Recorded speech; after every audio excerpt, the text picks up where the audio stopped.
السلام عليكم ورحمة الله وبركاته. أهلا بيكم معايا في قناتي وصفة هايلة. النهاردة هنعمل مع بعض نوع من أنواع الكنافة. هنعملها بطريقة سهلة وبسيطة وبجد نتيجتها في منتهى الروعة. تنفع في المناسبات، تنفع في العزومات، في كل الأوقات بتنفع معانا الكنافة النهاردة. يعني لو معزومة عند حد في أي عزومة في رمضان مثلا وخدتي طبق زي ده كده بيكون حاجة شيك جدا ولفتة حلوة، خصوصا إنك عاملاها بإيديكي. هنعملها بطريقة سهلة وبسيطة وهتعجبك إن شاء الله. هنعملها بحشوات مختلفة مش هتاخد مننا وقت خالص والنتيجة في منتهى الروعة. يلا بينا نشوف الفيديو. وقبل ما نبدأ ما تنسوش لايك للفيديو، لو أول مرة تشوفوني ما تنسوش تشتركوا في قناتي وتفعلوا الجرس عشان يوصلكوا كل جديد إن شاء الله. أول حاجة هنعملها الشربات. احنا محتاجين الشربات بتاعنا يكون بارد تماما. هنحتاج لكوباية ونص من السكر وكوباية ونص من المية. هنقلبهم كده بالراحة، وفي النص مش عايزة السكر بتاعي يروح على حروف الكزرولة او الاناء اللي انا بعمل فيه الشربات. انا بس مسرعه الفيديو عشان كده بيظهر ان انا بقلب بسرعه شويه. هنضيف عليها نص ليمونه، عصره نص ليمونه او شريحتين من الليمون، وبعد كده هنرفعها على النار. اول ما تبدا في الغليان هنحسب حوالي 5 دقايق، وبعد كده بنطفي عليها النار ونسيبها تبرد تماما. معايا بقى سمنه، دي سمنه بلدي متدوبه، يعني مدوباها على النار او سايحه. وببدا ادهن الصينيه بتاعتي كويس جدا اللي انا هشتغل فيه. الكنافة معانا طازة وفريش، لسه جاية من عندي بتاع الكنافة، يعني تعتبر طرية جدا، ما فيهاش حاجة ناشفة ولا حاجة، سهلة جدا زي ما احنا شايفين، ولا هندخلها الفريزر ولا هنسيبها كمان تبرد. انا مجرد ما جبتها اشتغلت بيها على طول.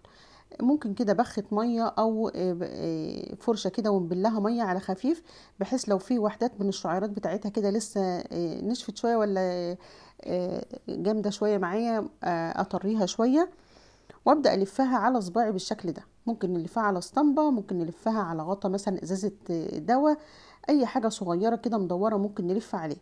وممكن طبعا نعملها صغيرة، ممكن نلف كمان بدل القطعة اللي انا بلفها دي اخد كمان قطعة زيها واخليها اكبر من كده، يعني الحجم بتاعها يكون قد كده مرتين مثلا او مرة ونص زي ما تحبي. انا بحب الحجم الصغير ده بصراحة، بتطلع كمية كبيرة جدا، وبحيث ان اللي بياخد واحدة بياكلها لانها بتكون صغيره، ما بيضطرش ان هي بتكون كبيره عليه ويبقى منها، ياخد منها جزء مثلا ويبقى منها جزء. لا، هي بتكون حتى لو في اطفال الوحدات دي بتبقى ملفتة ليهم، او يعني بيحبوها اكتر من الحاجات اللي بتكون قطع او حجمها كبير.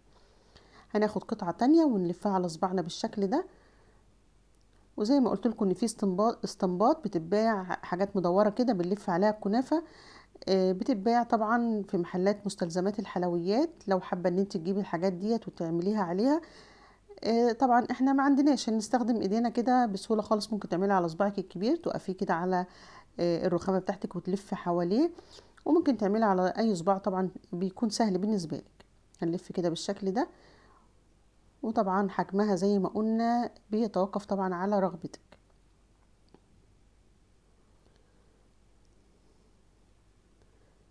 ندخل الحرف بتاعها كده ناحية تحت بحيث ان انا اقفلها من تحت، او ان انا اخليه في الجنب، بس بخلي كل لفة في جنب اختها بالظبط كده عشان يمسكوا بعض او يقفلوا على بعض ما يفكوش تاني من بعد ما بحطها في الصينية.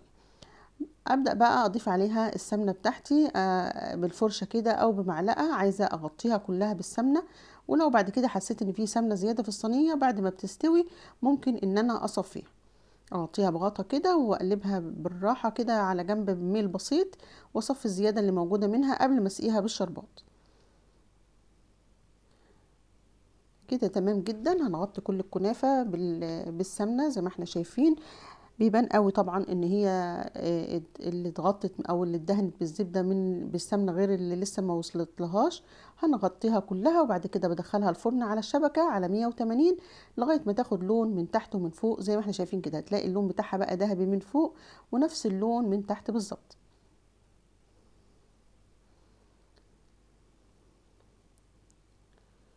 بس هتهدى سنة كده يعني مش كتير، وبعد كده بسقيها بالشربات البارد.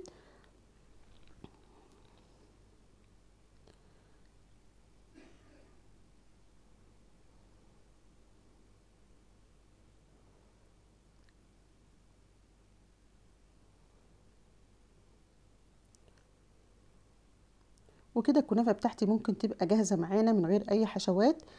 طبعًا ممكن نزوّد بقى الحشوات زي ما قُلنا، ممكن نستخدم كريمة سادة كده خالص، ممكن كريمة مُضاف إليها. أنا عندي كريمة ضِفت عليها معلقتين من نوتيلا وضربتهم، وكمان معانا حشوة الكراميل التوفي دي جايباها جاهزة، ممكن برضه تعمليها في البيت، عملناها مع بعض قبل كده كتير. ممكن تخلّيها سادة زي ما قُلنا، ممكن تعملي لها كمان حشوة كريمة الكاستر، يعني كريمة برضه عادية وبتضربي معاها كاستر، ممكن حشوة الكريم باستير، كريمة وتضيفي عليها معلقتين كريم باستير أو يكون كل الكمية كريم باستير، بيكون طعمها لذيذ وحلو جدًا، يعني حشوات كتير جدًا، ممكن بس تضيفي عليها مكسرات من فوق أو تحشيها من قلبها كده مكسرات. كل الحاجات ديّة اختيارات بالنسبة لِك، السهل والمتوفر ممكن تعمليه أو طبعًا اللي بتحبوه. أنا باوريكم بس إن أنا باعمل جزء كده وجزء كده، بس لو هتقدميها أو هت يعني هتاخديها معاكِ لحد يُفضّل إن أنتِ تجمليها كده أو تحشيها أو تحطّي لها الحشوات وهي في الطبق اللي أنتِ هتخرّجيه على طول، عشان بيكون صعب شوية إن أنتِ تطلّعيها من الصينية بعد ما تتغطى بالحشوات دي. كده الطبق بتاعنا بقى جاهز، أتمنى طبعًا إن هو يكون عاجبكم، أتمنى تجربوها بجد حلوة أوي، الوحدات كده بتكون يعني تخلّيكِ تحبي إن أنتِ تاكليها، وشكلها ملفت أوي كمان، وشكلها شيك جدًا لو هتقدميها لضيوف أو هتاخديها معاكِ لحد وأنتِ رايحة له في عزومة والّا حاجة. أتمنى الفيديو يكون عجبكم، ما تنسوش اللايك والشير، أشوفكم بخير، مع السلامة.